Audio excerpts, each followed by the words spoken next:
Hello everyone! Dear students, as you know, we are continuing our syllabus of Negotiable Instruments Act 1881.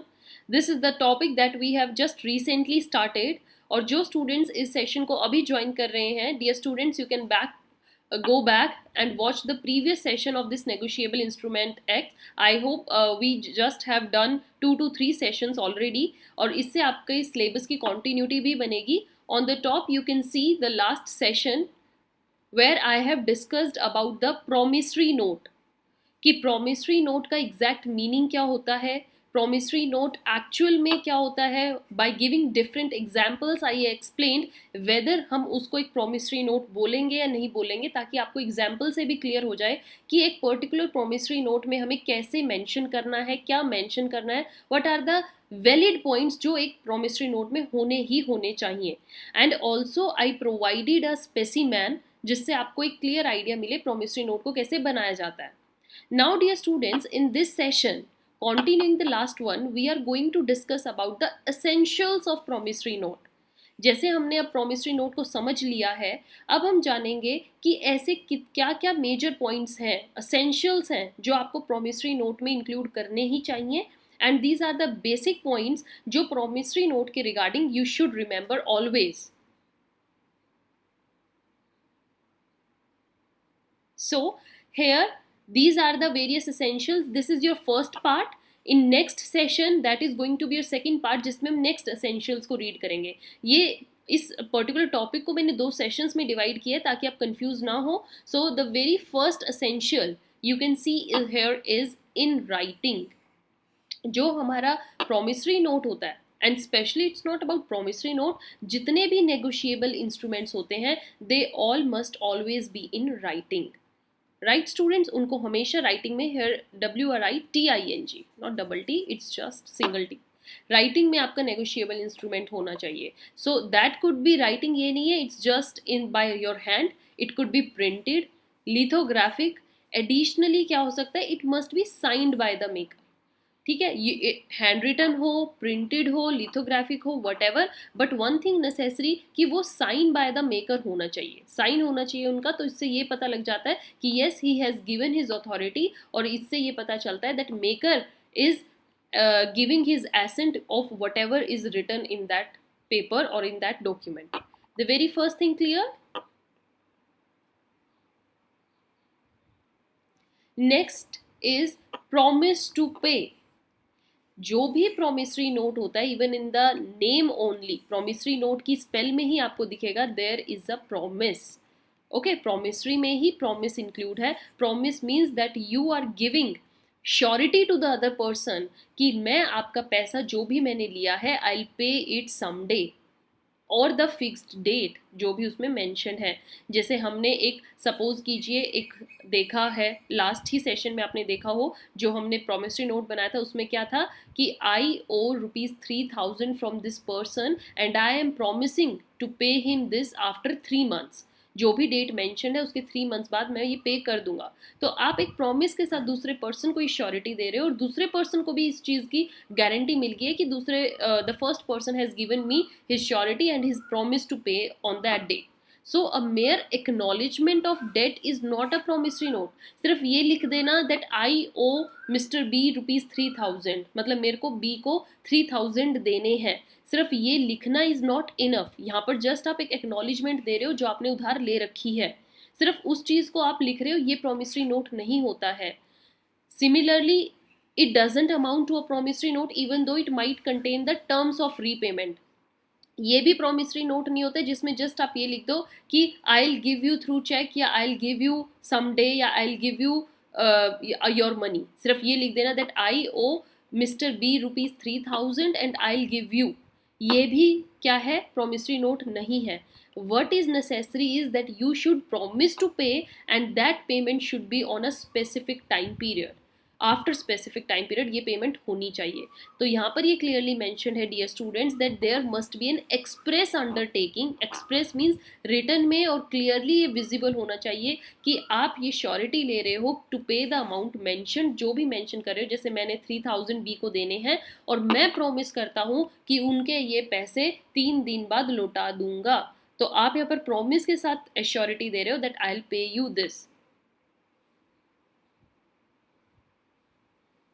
Right. So a mayor implied undertaking is not sufficient. सिर्फ hourly verbally ये बता देना ये भी sufficient नहीं है. The person promising is the promisor. जो person promise दे रहा है, सपोज ए ने पैसे देने हैं बी को और ए ही प्रोनोट बनाकर दे रहा है कि मैंने बी से इतना ले रखा और मैं इसको ये इतने दिन बाद दूंगा, तो ये जो ए पर्सन है इसको हम क्या बोलेंगे, promisor, right. And the person जिसको ये प्रॉमिस दिया जाता है, to whom the promise is made और गिवन, इज द प्रोमिसी. तो इस केस में B is the promisee and A is the promisor. All right, now I have here one case law for you, ताकि आपको ये concept और अच्छे से समझ में आए. दिस इज दैट इन बाल Mukund versus joint Hindu family firm.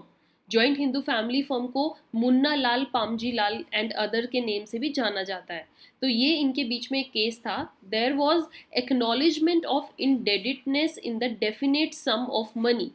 Means इस प्रोनोट में ये एक्नॉलेजमेंट दी गई, मतलब ये लिखा गया कि इतने इतना अमाउंट मैंने उधार पे लिया था. वो डेफिनेट सम मेंशन्ड है of money which was payable on demand, जो कि मैं डिमांड पर पे कर दूंगा. मीन्स जब भी पैसों की डिमांड आएगी, पैसे मांगे जाएंगे उस पर्सन से, वो देगा. And that constitute a valid promissory note. अब इतना सब मेंशन है तो ये एक वैलिड प्रोमिसरी नोट है, क्योंकि डेफिनेट सम ऑफ मनी भी मेंशन है और ये भी मेंशन है कि पे कब करोगे आप. This is enough even though debtor did not expressly promise. अब देखा जाए तो यहाँ पर कहीं पर प्रोमिस वर्ड नहीं है ना, प्रॉमिस वर्ड रिटर्न नहीं है. बट इवन दो ये प्रॉमिस वर्ड नहीं है, बट अगर उस पर्सन ने डेफिनेट सम भी लिख दिया और ये भी बता दिया मैं इस टाइम पे दे दूंगा, यहाँ पर मतलब वो क्लियरली एक्नॉलेजमेंट दे रहा है. तो प्रॉमिस का मतलब ये नहीं है that there must be a word promise. It's just that कि आप एक्नॉलेज भी कर रहे हो. अगर आप ये मान भी रहे हो, ये एक्सेप्ट भी कर रहे हो कि हाँ मैंने पैसा ले रखा और मैं दे दूंगा, ये एक इनफ है प्रॉमिसरी नोट बिल्ड करने के लिए. ऑल राइट डियर स्टूडेंट्स, तो आई होप आपको ये दो असेंशियल समझ में आया. There must be a promise to pay and it must be in writing. The third condition और थर्ड असेंशियल इज कि प्रॉमिसरी नोट जो होना चाहिए वो अनकंडीशनल होना चाहिए. अनकंडीशनल मतलब किसी भी कंडीशन पर बेस्ड नहीं बना रहे हो आप कि ये होगा तो मैं पैसे दूंगा या जब ये हो जाएगा तब मैं पैसे दूंगा. तो यहाँ पर एक चीज क्लियरली समझिए, कंडीशन आप दे सकते हो. अनकंडीशनल का मतलब क्या है कि कंडीशन तो हो सकती है बट वो कंडीशन ऐसी होनी चाहिए that could happen, that is bound to happen, जो होगी ही होगी. मीन्स अगर आपने किसी पर्सन की डेथ के बेस्ड पर प्रॉमिसरी नोट बनाया तो वो डेथ जो है वो होनी ही होनी है. यू ऑल नो दैट कि नोबडी इज मोर्टल, डेथ सबकी होगी. तो कंडीशन यहाँ पर ये क्या है, वैलिड है. बट आप ऐसी कोई भी कंडीशन अननेसेसरी नहीं रख सकते जिसके बारे में you are not sure when it going to happen. Okay, ये कोई भी ऐसी सिचुएशन एम्बिगुअस नेचर नहीं डाल सकते जिसका होना अभी आपके लिए श्योरेबल नहीं है कि होगा भी होगा और होगा तो कब होगा. That is why here is that कि अनकंडीशनल कोई भी thing you can not add in a promissory note. Let's see what it is written here. The promise to pay should be unconditional or subject only to a condition. Right, जो आपका promise होना चाहिए वो या तो unconditional होना चाहिए या फिर अगर आप कोई कंडीशन डाल रहे हो which according to the ordinary experience of mankind, मतलब अगर हम सोच के चलें अपने एक्सपीरियंस से देखें, that is bound to happen, जो होती ही होती है. For example promise to pay after the death of a person. हमें पता है कि यहाँ पर अगर ये प्रॉमिस लिया गया है तो डेथ के बाद चलो देगा ही देगा. Death is something that is going to happen, bound to happen, naturally जो होनी ही होनी है. तो ऐसी कंडीशंस आप डाल सकते हैं but otherwise nothing else you can add in any promissory note. So here one case law also dear students in SS Namburi versus Mathal Abraham. Here it is L. Mathal Abraham में क्या था? The instrument in question stipulated payment of the amount due. Right? जो instrument था उसमें ये था कि जो अमाउंट है पेमेंट की या उसमें जो भी मेंशन्ड है, क्या वो किस चीज़ पर बेस्ड था? On the settlement of accounts after the litigation came to an end. Means जब लिटिगेशन मीन्स उनका कोई केस चल रहा है, जब वो खत्म हो जाएगा केस, उसके बाद जो अकाउंट्स की सेटलमेंट होगी उसके बाद पेमेंट होगी. मतलब कंडीशंस देख ली कितनी डाल दी, लिटिगेशन के एंड के बाद, सेटलमेंट ऑफ अकाउंट्स के बाद ही पेमेंट होगी। तो क्या ये एक वैलिड कंडीशन थी प्रोमिसरी नोट के लिए? तो इस केस में इसका क्या आंसर निकला कि it was held that as the amount जो है वो पेएबल होगी only on the settlement of accounts, और वो भी after the litigation was over, it was not a promissory note. ये प्रोमिसरी नोट नहीं है, because the condition that is mentioned here, it is, अगर आप एक्सपीरियंस से देखें, नोबडी नोज कि लिटिगेशन कब खत्म होगी। litigation can go over years to years, so litigation came to end hona is ambiguous nature, and we are not sure when it is going to happen. That's why it's not a clear promissory note,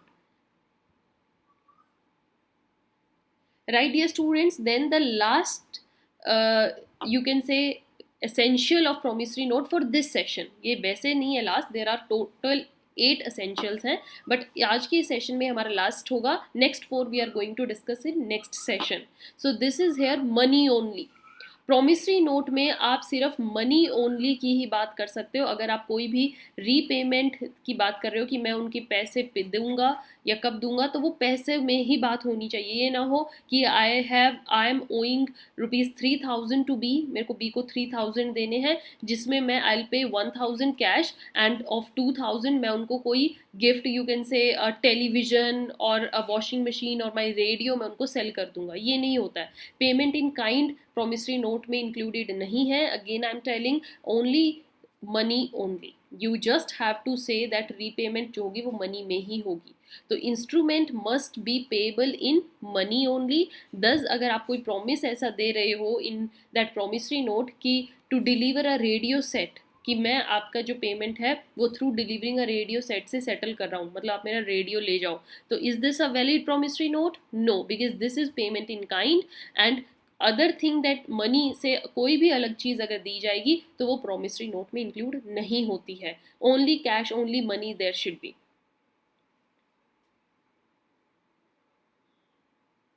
Right dear students? So we discussed 4 essentials. In next session we are going to continue this topic only. Till then, keep watching, keep sharing. Here I am going to tell you one thing dear students, many of the students of you are ordering your notes. You want me कि ma'am हमें notes चाहिए, बताइए कहाँ से मिलेंगे? So this is our official mail address. You can send us your queries, your orders here, learnwithnishman@gmail.com। आप अपना जो भी, आपको जिस भी एक्ट के नोट चाहिए आप यहाँ पर क्लियरली मेंशन करके हमें मेल कीजिए, and we will respond you quickly. You can also follow us on Telegram, Instagram.